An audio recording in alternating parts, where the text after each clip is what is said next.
नमस्कार, मैं हूं अवनीश और आज हम पढ़ने जा रहे हैं 10वीं कक्षा की हिंदी कोर्स ब का दूसरा पाठ। दूसरा पाठ है पद, जिसे मीराबाई ने लिखा है।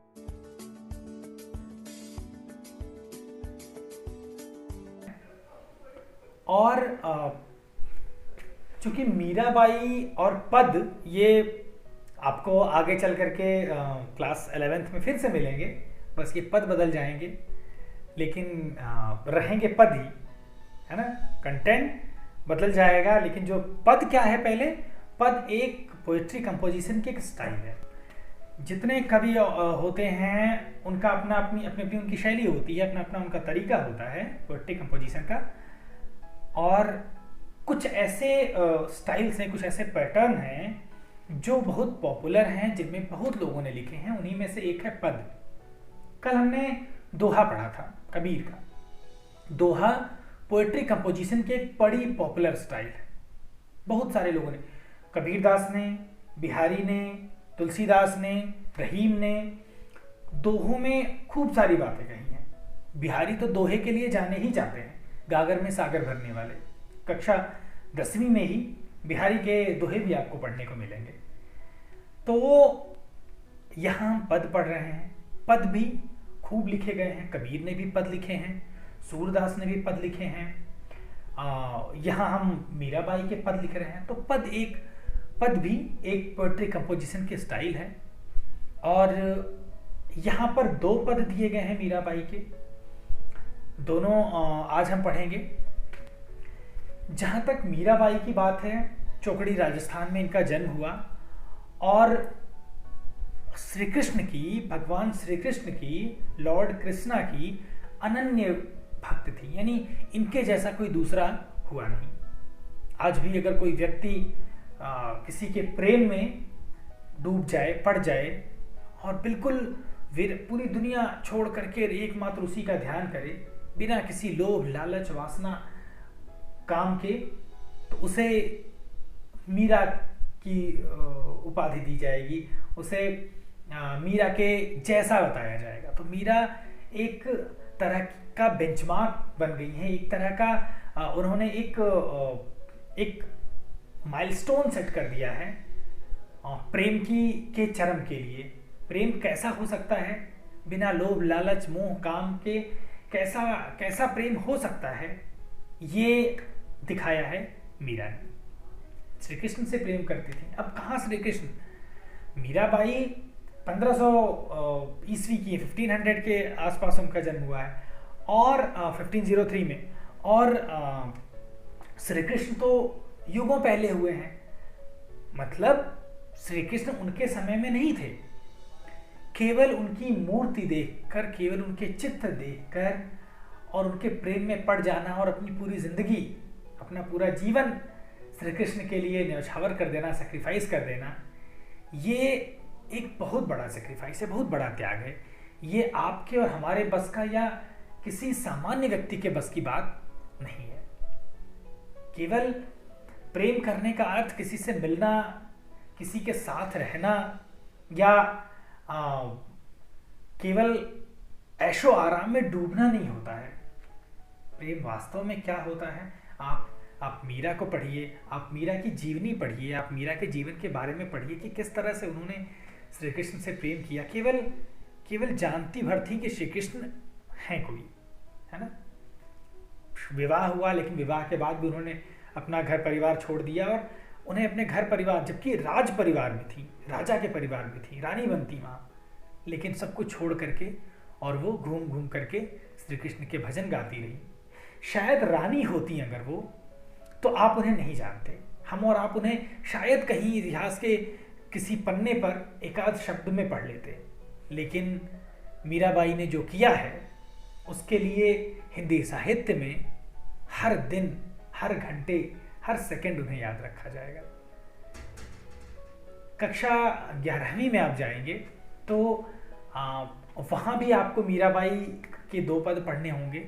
और ऑलरेडी क्लास 11th के लिए मैंने जो क्लास ली है, जो वीडियो रिकॉर्ड किया है, उसमें मीराबाई के बारे में कुछ चीज़ें बताई हैं।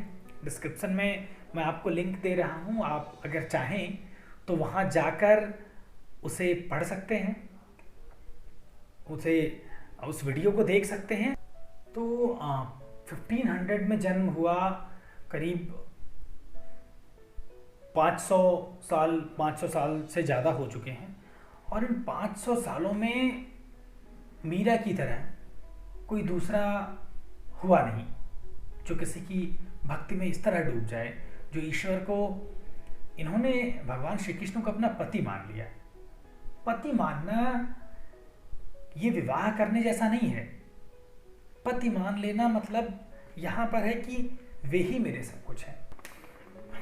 जब मीरा उनसे मिली नहीं है, जब मीरा ने उन्हें सिर्फ देखा है, ऐसे में उन्होंने इतना प्रेम किया जो आज तक नहीं हो सका, और शायद आगे भी ना हो। एक कवित्री है हिंदी साहित्य में, 10वीं कक्षा में आप पढ़ेंगे, उनका एक पाठ है मधुर मधुर मेरे दीपक जल। हालांकि वो सिलेबस में तो नहीं है, आप पढ़ सकते हैं ऐसे। और 9th क्लास में एक पाठ आपने पढ़ा है गिल्लू, एक रेखा चित्र था महादेवी वर्मा जी का, गिल्लू आपने पढ़ा है। 12वीं कक्षा में जाएंगे तो वहाँ आपको भक्तिन पाठ पढ़ने को मिलेगा। तो मैं बता इसलिए रहा हूँ क्योंकि महादेवी वर्मा भी आधुनिक युग की मीरा कही जाती हैं। क्यों कही जाती हैं ये तो थोड़ा पढ़ने के बाद पता चलेगा। सारी चीज़ अगर यहीं आप जान जाएं तो फिर पढ़ने में आप पढ़ेंगे क्यों। तो कभी मौका मिले, गद्य मत पढ़िए, मतलब उनकी कहानियाँ मत पढ़िए, आप कहानी ही समझेंगे। रेखा चित्र उन्होंने खूब लिखे हैं, संस्मरण और रेखा चित्र, वो मत पढ़िए, आप उनकी कविताएं पढ़िए। पहले कविता को समझने की स्किल विकसित करिए, अपने अंदर डेवलप करिए कि आप कविता के भाव को, कविता की फीलिंग्स को आप समझ पाएँ। उसके बाद आप मीरा को पढ़िए, उसके बाद आप महादेवी वर्मा को पढ़िए। उनके किस तरह से गीत उन्होंने लिखे और उस गीतों में कैसे अपना पूरा दुख, अपना हृदय उन्होंने रख दिया है, ये आप पढ़िए। कुछ चीज़ें वैसी ही उनके साथ भी हुई। पति का साथ छूटा और उसके बाद पूरी तरह से वो साहित्य में रम गई, और जो उन्होंने लिखा है वो अप्रतिम है, अद्भुत है। और हिंदी साहित्य का सबसे बड़ा पुरस्कार, ज्ञानपीठ पुरस्कार उन्हें यामा पर मिला है। तो उन्हें भी आधुनिक युग की मीरा कहा जाता है उनकी रचनाओं के कारण। खैर, अभी हम मीरा की बात कर रहे हैं, आधुनिक युग की मीरा की बात नहीं कर रहे हैं। तो मीरा के 2 पद हम पढ़ेंगे। मैं फिर से एक बार आपसे कह रहा हूँ कि मीराबाई के बारे में थोड़ा और अगर जानने का आपका मन है तो आप डिस्क्रिप्शन बॉक्स में लिंक दे रहा हूँ। 11वीं कक्षा का शुरुआत में जो मीराबाई के बारे में बताया गया है वो आप एक बार उसे देख सकते हैं। और यहाँ ज़्यादा समय ना लेते हुए मैं चैप्टर पे आ जाता हूँ, अपनी बात शुरू करता हूँ। पहला जो पद है वो है हरि आप हरो जन री भीर। हरि, ईश्वर। यहाँ जो शब्द आएंगे, राजस्थानी के भी शब्द मिलेंगे, आपको ब्रजभाषा के भी मिलेंगे, गुजराती भी मिल सकते हैं, लेकिन ज़्यादातर इसमें राजस्थानी के ही शब्द हैं। राजस्थानी और ब्रज के शब्द इसलिए हैं कि राजस्थान में पली बढ़ी, जन्म हुआ और बाद में वो ब्रज क्षेत्र आ गई, तो दोनों जगह के शब्द उनकी भाषा में आ गए। जैसे कबीर कई जगह घूमते रहे तो कई भाषाओं के शब्द आ गए। तो यहाँ ये ध्यान रखना है कि ये शुद्ध हिंदी नहीं है। जो आज हम आधुनिक हिंदी पढ़ते हैं वो हिंदी नहीं है, बल्कि पहले की है, और वो भी राजस्थानी और ब्रज है। तो आपको शब्द थोड़े अटपटे लग सकते हैं, थोड़े कठिन लग सकते हैं, लेकिन आप कोशिश करिए उन शब्दों को समझने की, उन शब्दों को के हिंदी जो मानक रूप है, जो आज की हिंदी का रूप है, उनको जानने की, और मीराबाई के पदों को समझने की। मीराबाई पूरी तरह से श्री कृष्ण की भक्ति में डूबी हुई हैं, पूरा डिवोशन है उनका, डिवोटी हैं वो लॉर्ड कृष्णा की। What ever she is saying, all the things are related to Lord Krishna only. Nothing is there in her mind except Lord Krishna. Only and only Krishna is there. So what she is doing, what she is saying, first line, the first pad, Hari आप हरो जनरी भीर। पहले शब्दार्थ भी जरा देखें। एक शब्द है हरि। हरि मतलब ईश्वर। कौन? और यहां पे कौन? लॉर्ड कृष्ण। ठीक है, तो और क्या है? हरि आप समझते हैं ना, आप, यू, हरो, अब एक जैसे शब्द लग रहे होंगे, हरि और हरो, देखने में थोड़ा थोड़ा एक जैसा है ना, इसको हरि और इसको हरि मत समझ लेना। हरो, हरो मीन्स हर लेना या दूर कर देना। क्या दूर करना है? देखो, हरो मतलब हर लीजिए, मीन्स हरना मतलब क्या होता है? दूर कर दीजिए। दूर कर दीजिए मीन्स क्या? दूर करना मतलब किसी चीज को इरेडिकेट करना। ठीक है, किसी चीज को रिमूव करना। ठीक है, तो हरि आप हरो, हर लो। क्या हर लो? जन, जन मतलब पसंद। कौन पसंद? यहां किसकी बात हो रही है? यहां पर मीरा। ठीक है, हरि तुम हरो जन री, री में मीन्स की, ऑफ, भीर, भीर मतलब दुख या कष्ट या प्रॉब्लम्स। पहली लाइन, हरि आप हरो जनरी भीर। हे ईश्वर, आप तो हो गया ना, यू प्लीज हरो, इरेडिकेट, जनरी भीर, इस पर्सन के दुखों को। Please God, you please eradicate all the problems of this person, means myself, means Meera. ठीक है, God please eradicate all the problems of me. Me means Meera ही सही। क्लियर? मिटा दूंगा, इसलिए एक बार में इसको अच्छे से देख लीजिए, एक लाइन में ही बोर्ड भर जा रहा है। हे ईश्वर, आप मेरी सारी प्रॉब्लम्स को इरेडिकेट कर दीजिए, दूर कर दीजिए। ठीक है, अब दूर कर तो दीजिए, लेकिन उनको एग्जाम्पल दे रही है कि आपने इसके पहले बहुत सारे लोगों की प्रॉब्लम्स को, उनके दुखों को दूर किया है। That's why I am asking you to do. If somebody has, आजकल सोनू सूद हैं, यू नो सोनू सूद?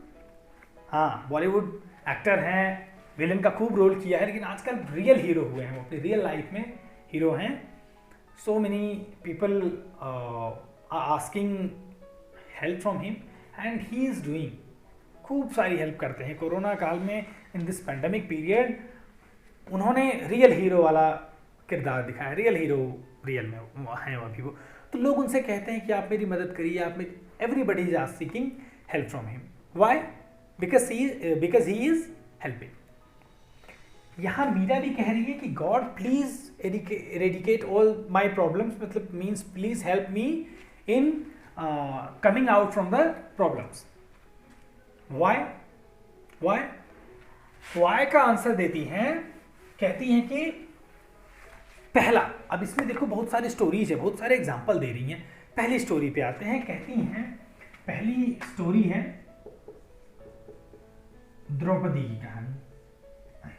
अब द्रौपदी नाम है, कहानी आप सुन लीजिए, क्योंकि इतना ज्यादा केवल लिख करके बताना संभव नहीं होगा। जब आप कहानियां पढ़ेंगे, महाभारत पढ़ेंगे, महाभारत की कहानियां पढ़ेंगे, तो महाभारत में 5 भाई हैं पांडव एक तरफ, दूसरी तरफ उनके कजिन्स हैं कौरव। पांडवों की जो पत्नी है उनका नाम है द्रौपदी। ठीक है, क्या नाम है? द्रौपदी। एक बार क्या हुआ, once Pandava, there was a gambling, a match. First, gambling is a crime, okay, but they played in gambling and Pandavas lost everything. Everything means everything. Now they had nothing to lose. From Kaurava side, from Kaurav, their mama was Shakuni. Her name is Shakuni. Shakuni told Pandavas that now you don't have anything to lose. Now you say, you just promise that if one match again we will play, okay, and if you will win, then we will return all the things you have lost, ठीक है. But if you will lose, then your wife will be mine, ठीक है. You will lose your wife also.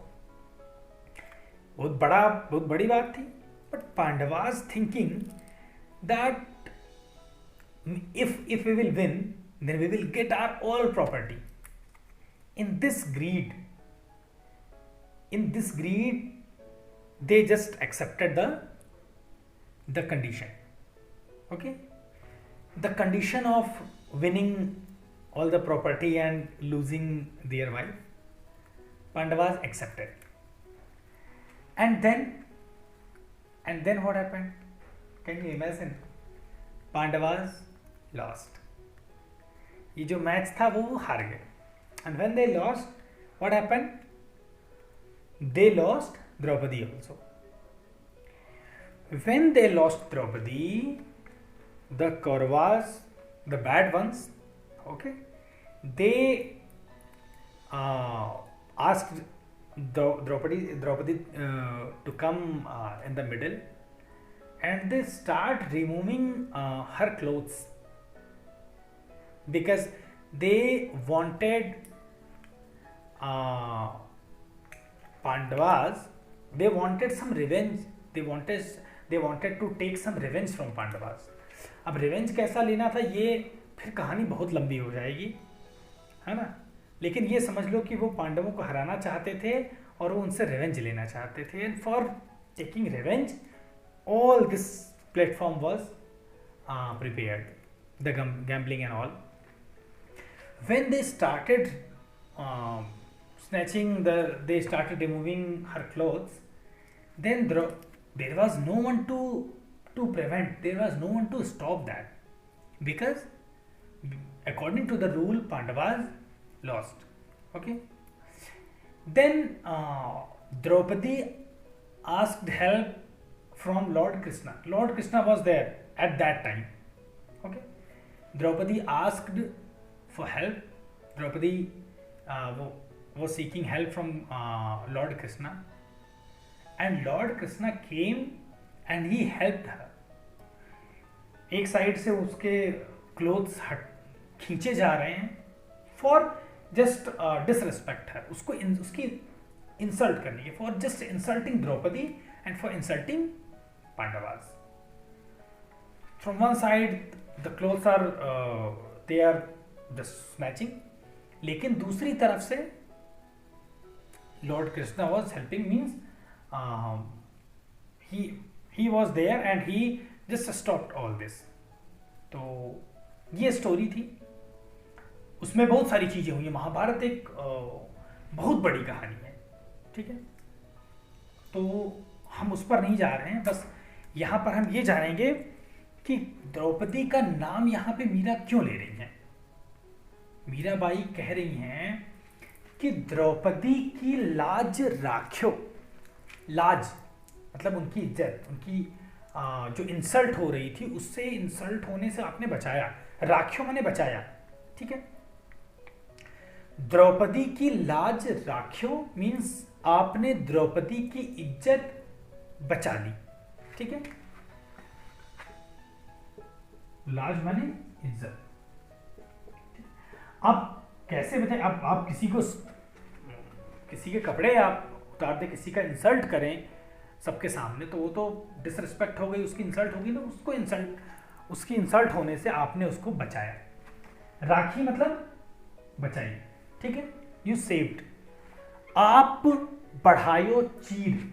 चीर मतलब होता है कपड़ा. कपड़ा मीन्स क्लोथ. आपने एक तरफ से वो कपड़ा खींचा जा रहा है और आपने उसका कपड़ा बढ़ा दिया इतना ज्यादा, मतलब वो उधर से हटा रहा है और इधर से ये बढ़ा रहे हैं. मतलब ऐसा हो गया कि वो उसे कुछ नहीं हुआ, उसकी इंसल्ट सबके सामने उसको शेम नहीं फील करनी पड़ी, ठीक है ना. सबके सामने उसको शर्मिंदा नहीं होना पड़ा। तो आपने द्रौपदी की लाज बचाई, आपने उसके क्लोथ को बढ़ा दिया जिससे वो इंसल्ट होने से उसकी बच गई। First thing. सेकंड क्या कह रहे हैं, अब सेकंड की कहानी सुन लो। भगत कारण रूप नरहरि धर्यो आप शरीर। अब सेकंड में कह रहे हैं कि आपका एक भक्त था। भगत मतलब होता है भक्त, ठीक है। भगत मीन्स क्या, भक्त। भगत कारण रूप माने फॉर्म, नरहरि। देखो नर का मतलब मैन, हरि का एक मतलब तो होता है गॉड और एक मतलब होता है शेर, ठीक है। नरहरि मतलब मैन एंड लॉयन, मीन्स एक तरह से जैसे उस दिन पढ़ा रहा था ना, जैसे स्पाइडरमैन होता है, सुपरमैन होता है ना, वैसे लायन मैन, ठीक है। मीन्स क्या, half man and half lion, ठीक है। नर हरि, ओके। धर्यो आप शरीर, धर्यो मतलब यू हैव टेकन, धरना मतलब रखना, और एक शब्द है शरीर। ये शरीर ऐसे लिखा है बट रियल है ये, ठीक है। और शरीर का मतलब होता है क्या, क्या होता है, बॉडी। अब कहानी में आ जाते हैं। एक बच्चा था, उसका नाम था प्रहलाद। क्या नाम था, प्रहलाद। और उसके पिता जो थे उनका नाम था हिरण्यकश्यप, राक्षस थे वो। तो वो मानते थे, Hiranyakashyap was thinking that there is no God, he was thinking, he was just considering himself as God. वो कहता था मैं ही गॉड हूँ, गॉड दूसरा होता ही नहीं है। जबकि उनका जो बेटा था प्रहलाद था, वो लॉर्ड कृष्णा को मानता था कि वो गॉड है। Once so many things his father tried to kill his son because he was not considering his father as God. तब क्या हुआ, ऐसे में जो उनके फादर थे, he was just arguing with his son. बोल तो उसका बेटा यानी जो प्रहलाद था उसने बोला कि गॉड इज एवरीवेयर। उन्होंने हिरण्यकश्यप हिज फादर, उसने बोला कि इफ गॉड इज एवरीवेयर, क्या उस पिलर में भी गॉड है। एक पिलर था उस पैलेस का, बोला उस पिलर में भी गॉड है। प्रहलाद ने कहा कि बिल्कुल है, वहां भी है। तो उसने क्या किया, उस पिलर को ऐसे तोड़ दिया गदा से मार के, और जब तोड़ा तो उसमें से फिर लॉर्ड कृष्णा जो थे वो एक हाफ मैन और हाफ लायन के फॉर्म में, upper part, upper body was like lion and lower body was like man, इस तरह से वो निकले। वाई, उसके पीछे भी कुछ कंडीशंस थी कि सामान्य व्यक्ति, एक human being, normal human being उसे नहीं मार सकता था। That's why he took the form of half lion and half man. तो उन्होंने उसको, उसके पिता को फिर मारा, क्योंकि उसने बहुत सारे गलत काम किए थे। तो उसके पिता को पनिश करना था, उसे उन्होंने मार दिया, और इस तरह से उन्होंने बाकी लोगों को सेव किया। His father tried to kill Prahlad so many times. तो ये एग्जाम्पल दे रही हैं और कह रही है कि जब आपने इतना बड़ा काम किया, आपने प्रहलाद को बचाया, कैसे बचाया, उसके पिता से बचाया, और किस तरह से बचाया, भगत कारण। कारण मतलब बिकॉज ऑफ योर डिवोटी, भगत माने भक्त माने डिवोटी। रूप नरहरि, आपने एक रूप, एक फॉर्म लिया, कौन सा, हाफ मैन और हाफ लायन का। धर्यो आप शरीर, आपने शरीर धारण किया, आपने एक नई बॉडी फॉर्म की, हाफ मैन और हाफ लायन की, और then you saved Prahlad. In the same way please save me also. First example Draupadi, second example Prahlad. और भी एग्जांपल है क्या?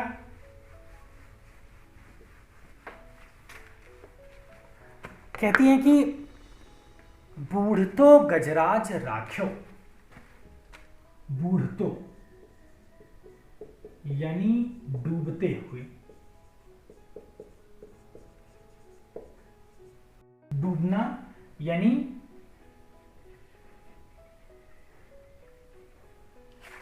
सिंकिंग भी होता है, ड्राउनिंग भी होता है, पानी में डूबने के लिए ड्राउनिंग यूज करेंगे। तो डूबते हुए यानी ड्राउनिंग, बूढ़तो यानी डूबते हुए, ड्राउनिंग। गजराज माने हाथी, हाथी मीन, ठीक है। बूढ़तो गजराज राख्यो, आपने डूबते हुए, बूढ़तो गजराज राख्यो, सो many times you have heard this word. राख्यो माने सेव्ड, बचा लिया। डूबतो गजराज राख्यो, काटी कुंजर पीर। काटी, काट देना, काट दी ना, कट, कट मीन्स दूर कर दिया, दूर कर दिया। क्या दूर कर दिया? कुंजर ना, ऐसे भी लिखा हुआ मिलेगा आपको। जहां पे एक वीडियो है पंचमाक्षर वाला, वहां पे मैंने बताया है कि इसका क्या यूज है और क्यों इसको प्रयोग किया जाता है, ठीक है। कुंजर मतलब होता है हाथी, बताया ना। और पीर मतलब होता है, पीर मतलब होता है दुख, ठीक है, ग्रीफ। तो बूढ़तो गजराज राख्यो, आपने डूबते हुए हाथी को बचाया, और काटी कुंजर पीर, आपने हाथी के दुख को दूर कर दिया, ठीक है। क्या कहानी है? एक हाथी था, वो गया पॉन्ड में पानी पीने के लिए, तालाब में। वहां गया तो वहां पे एक क्रोकोडाइल था, उसने हाथी का पैर पकड़ लिया और उसको पानी में खींचने लगा खाने के लिए। दोनों में काफी लड़ाई हुई, और अंत में जब थक गया, जो हाथी था वो थक गया, तो ही जस्ट कॉल्ड गॉड, उसने भगवान को पुकारा। Everybody used to call when you are not able to solve that problem, then you remember God. हर कोई।